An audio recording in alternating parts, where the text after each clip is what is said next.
শরীরে হৃৎপিণ্ড কি কাজ করে বলতো? রক্ত সঞ্চালন করে, তাই তো? রক্ত সঞ্চালন করে। পাম্প মেশিন যেরকম জলকে চারিদিকে ছড়িয়ে দিতে সাহায্য করে, তো সেম হৃৎপিণ্ডও কি করে শরীরের মধ্যে পাম্প মেশিনের মতোই রক্তকে ছড়িয়ে দেয়।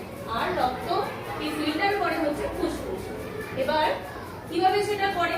কাজে নিম্ন মহাশিরা আর ঊর্ধ্ব মহাশিরা নিয়ে আসে হৃৎপিণ্ডের ডান অলিন্দে।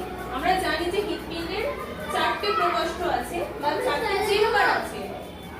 সেই 4টে চেম্বার হচ্ছে ডান অলিন্দ, ডান নিলয়, আর হচ্ছে বাম অলিন্দ, আর হচ্ছে বাম নিলয়। রক্তটা এসে জমা হয় হচ্ছে ডান অলিন্দের মধ্যে। এই কাজটা করে ঊর্ধ্ব মহাশিরা আর নিম্ন মহাশিরা। এবার ডান অলিন্দ থেকে রক্ত আসে হচ্ছে বাম অলিন্দ, ডান নিলয়।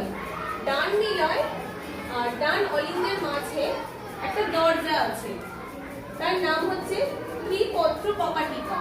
একটা ধমনী আছে, তার নাম হচ্ছে ফুসফুসীয় ধমনী। এই ধমনীটা উঠে গেছে, এই ধমনীটা সোজা গেছে হচ্ছে ফুসফুসে। এই CO2 যুক্ত রক্ত বা দূষিত রক্তটা সে নিয়ে যাচ্ছে ফুসফুসে। কি কারণের জন্য? রক্তটাকে ফিল্টার করার জন্য বা পরিষ্কৃত করে। ফুসফুসীয় ধমনী কিন্তু CO2 যুক্ত রক্ত বহন করে, আর ফুসফুসীয় শিরা হচ্ছে অক্সিজেন সমৃদ্ধ রক্ত বহন করে।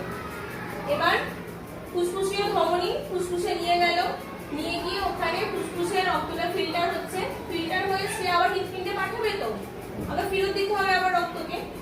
সেই কাজটা করছে ফুসফুসীয় শিরা।